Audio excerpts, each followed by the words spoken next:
Transition Awareness Breathing. Feeling grounded for both children and parents is essential for healthy living and learning.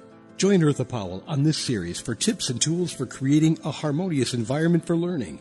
Transition Awareness Breathing will help you and your child find an individualized path to tackle change, promote lifelong learning, and discover new approaches to calmness. Stop playing around.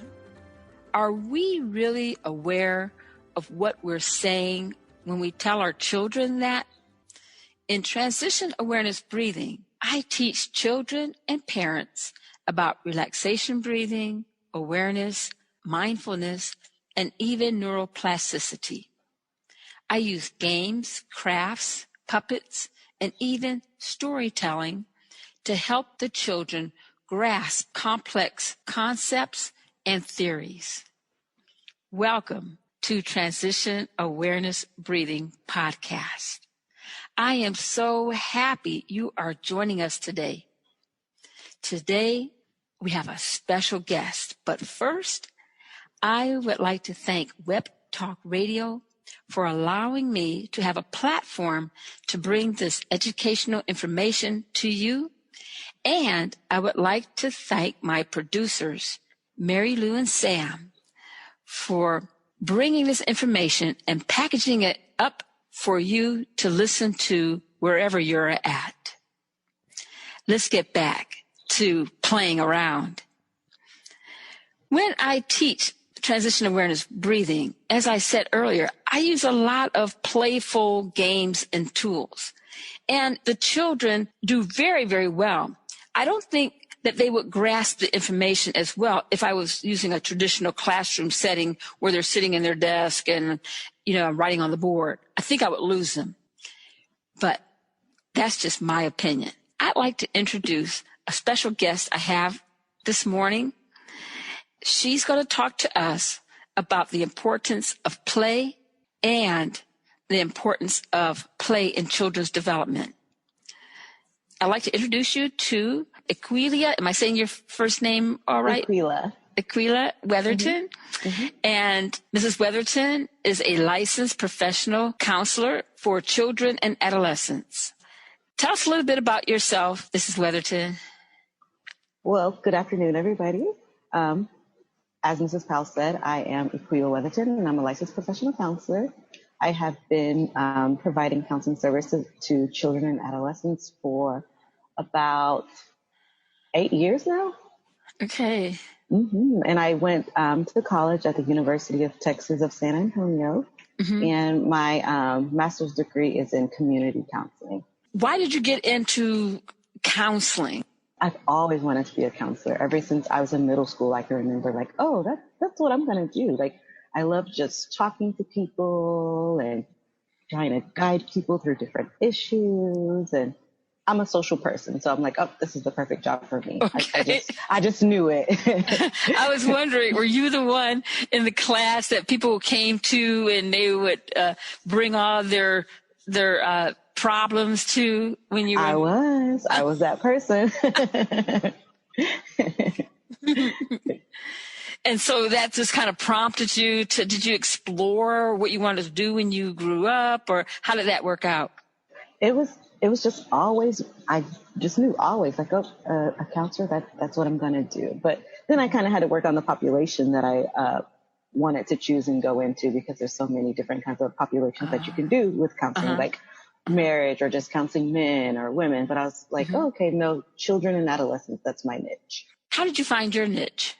I was at a battered women and children's shelter, and I worked with the children and adolescents there, and it just warmed my heart. And I was like, this is definitely my passion. This is the population that I'm definitely meant to work with. A lot of people wanting to talk to you there, I bet. Mm-hmm. And so you've been doing this for about 8 years with children and adolescents. Did you have to go through some kind of internship or something? I'm not sure. I did. I had to do 3,000 hours of internship, and you can't complete it in less than 18 months. So you have to, for 18 months, complete these 3,000 hours. That's a lot of hours. Wow. Yes. And then even before you get to those 3,000 hours, you had to do a practicum, and then you had to do an internship 1, and then an internship 2. Wow. Yes. And now you have your own private practice. Mm-hmm. Well, I contract with someone. It's their practice, but I just contract with them. So I am essentially my own boss. I'm under them. So you deal mostly with play therapy. What is play therapy? That's the natural language of children. So it's therapy with children and adolescents. I even do some play therapy with adults. Like, you'd be surprised. And it actually, yes, it gets me a lot of places where they can't go verbally, because sometimes people may have a blockage and they're not ready to go there yet. But again, play is natural. So it flows a lot smoother, and it takes that pressure off. How do you figure out what games to play? I mean, do you have a playground, or like when I'm teaching, I call it TAB, Transition Awareness Breathing for short. Yeah, I have the different games for whatever concept I'm trying to help them understand. Like, for instance, for breathing, I bring in the bubbles or feathers, you know. But how does it work when you're doing like counseling? How do you figure out what games to use? It's I'll talk to the parents, and I'll kind of figure out, like, okay, like, what do you see? What's your perspective that you feel that the child is dealing with? And even I'll start off with child-directed counseling. So that means that whatever it is that the child needs, I focus on them, and I watch the themes of their play, because a lot of times children have themes in their play. Sometimes I may have a client and their theme is like fighting all the time with little army figures, or I may have a child who's always nurturing the doll. So I just pick up on that theme, and then I go off of that. So it'll be structured or unstructured. So if it's more structured, then I'll pick a game and, like, oh, okay, we need to focus on this subject. So this game will be great for this, because I also do some bibliotherapy where I'll read a book to the client and try to figure out what's going on through the book, and have them talk about the book, or even draw a picture. So it just kind of depends on the client. You just have to read them. Does trust have anything to do with the type of games or the amount of openness they're willing to share, what kind of games they want to play? Oh, definitely. The client definitely has to be able to trust you. And with play therapy, you have to let that client invite you into their space, because I just sit and I observe the client. And then usually the client will, when they feel comfortable and they trust me, they'll invite me into their play, and they'll invite me into their space, because I don't want to intrude. So I'm just like, oh, I'm here for you whenever you need me to engage. You're familiar with my son. It was, goes at like 100 miles per hour at first. I shared it. I just want to share, when you have a child who is going at 100 miles per hour, as a parent, you feel very guarded, because, when you're in the grocery store, your child is zipping around or being loud. And so you always feel like, oh boy, can I get in here? Can I come and go without any kind of drama? And so, when you start going to counselors for people who are there to help you, it really catches you off guard. And so building that trust is so important. And even getting the child to someone is very hard, because you're so used to being on guard, Of course. For children who are like zipping around and can't settle down, how do you manage these kind of children? I mean, like, their space is every space. That's the thing. How do you deal with that? And that comes in just, again, like with teaching some boundaries about that space, and being non-judgmental, because children, they can feel that. They can read that from us. So just being patient and allowing the child to explore, because again, like, even with the kids who are 100 miles per hour and all over everywhere, and there's a reason behind that behavior. So just being patient and non-judgmental, and being with the child, being present, it helps them to develop that trust. So you play games with adults? I do play games with adults, and I also do something called sand tray with adults. And it, Sand tray. yes, I'm like, oh, Huh. sand tray, that's my baby. I love Oh, nurturing sand tray. Yes. huh. What is that?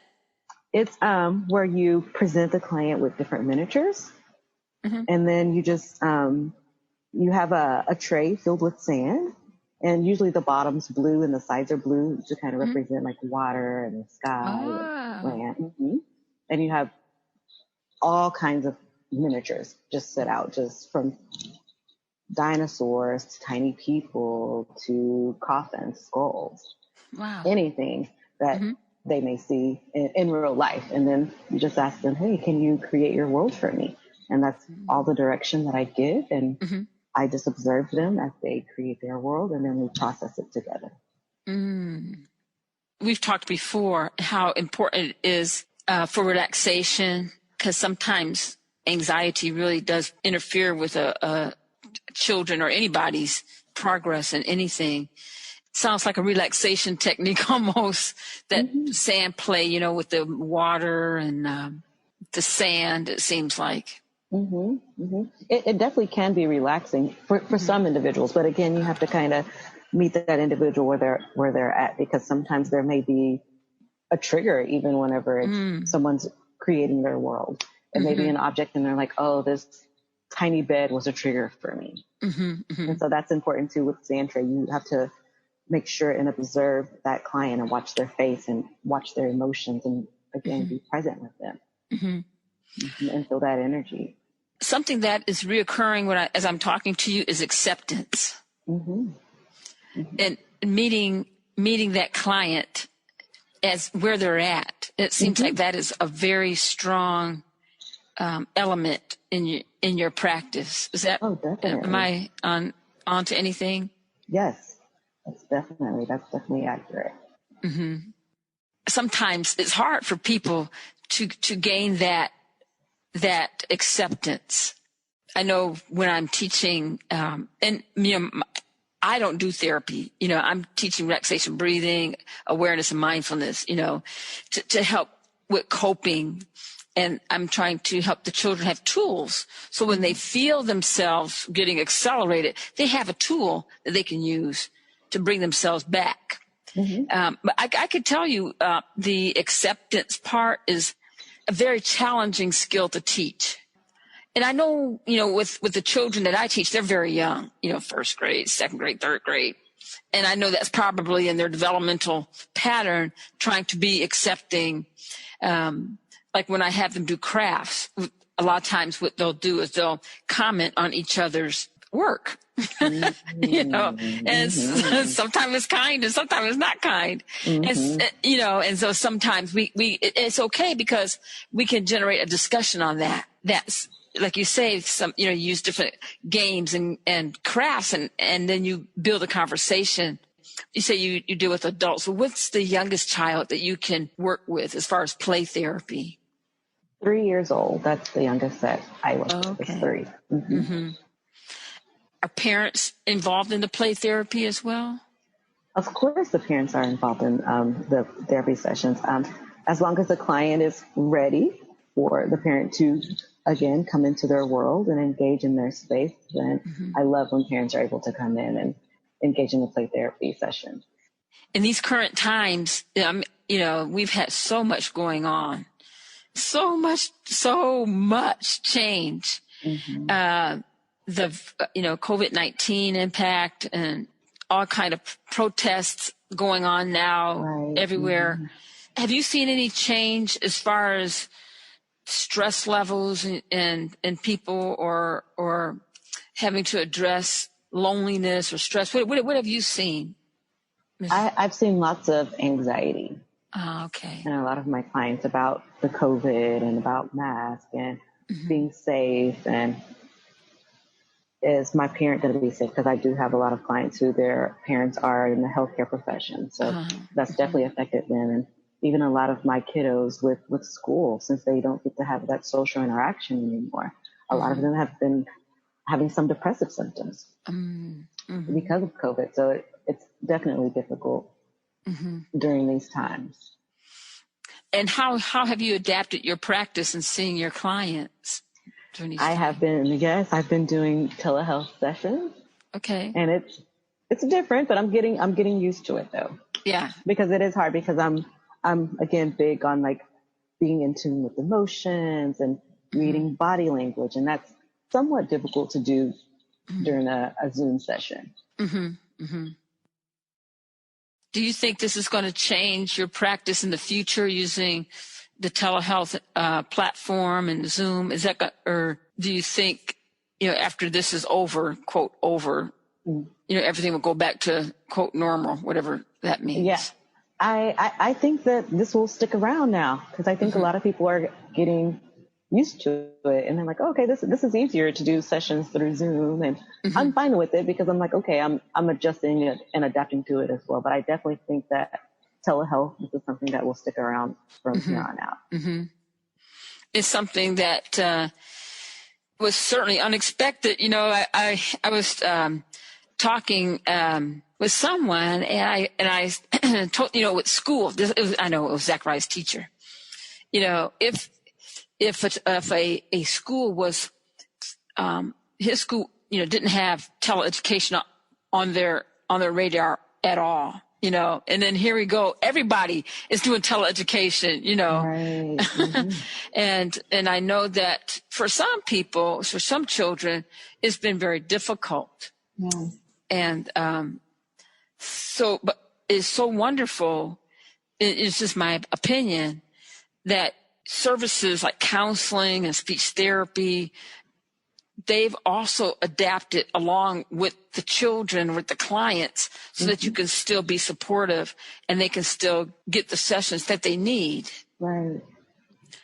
Do you have any words or anything you would like to share for maybe a family or parents who might be thinking, we've been thinking about it, we don't know anything about counseling, or what kind of words would you share with families or parents who may think they need help, but maybe they don't know?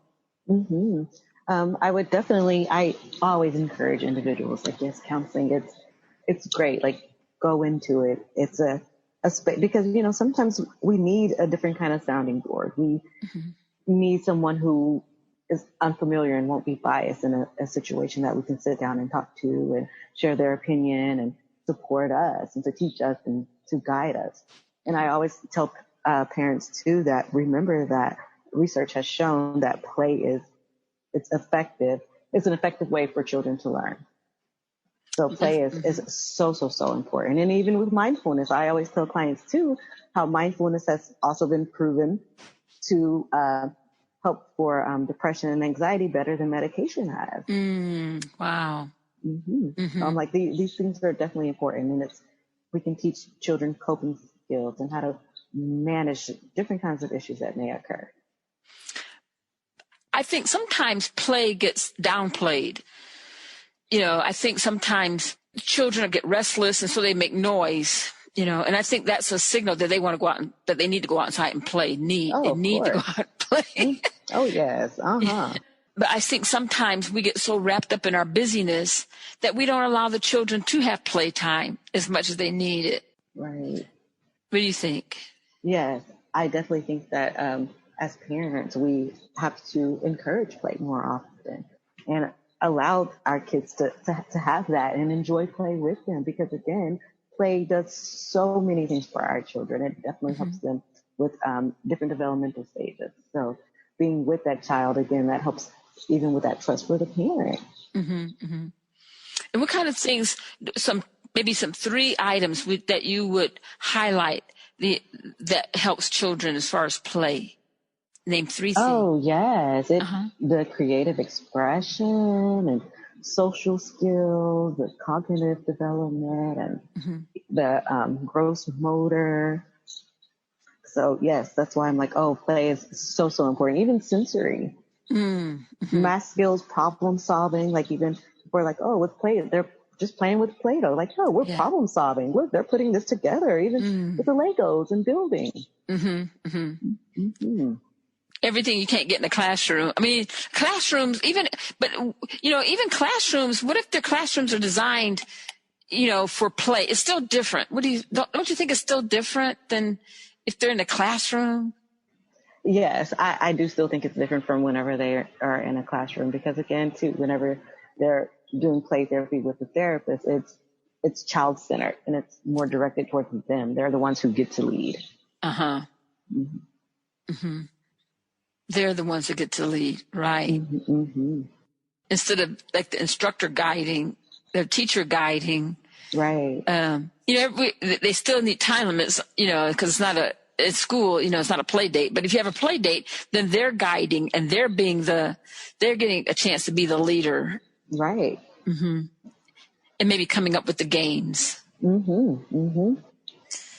So maybe we should be really aware of, as parents and as teachers, of when we say stop playing around. Yes. Because we have to remember that's their language. That's them speaking to us. That's their language. Mm-hmm. I like that. Play is their language, isn't it? Mm-hmm. Mm-hmm. So what alternative thing can we be looking for if someone is being like overly, they can't turn it off, playing around?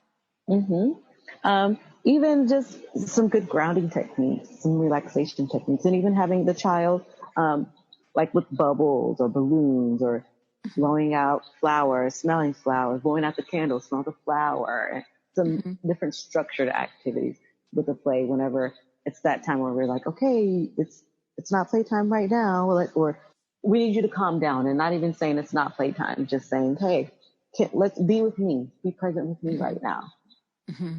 And just touching them gently on the shoulder or on their leg. Mm-hmm. Just like, okay, be with me. And like, well, hey, can you look around the room for this? And because kids, they're easy to redirect. Yeah. Mm-hmm. Yeah. So just coming up with different kinds of fun activities for them. Thank you so much, Mrs. Worthington. I really appreciate your expertise and sharing really the importance of play and play therapy and the availability of it for families. Mm-hmm. Thank you so much for joining us. And thank you for having me. You're welcome. I'd like to thank my audience for tuning in this time, and I look forward to talking to you next time.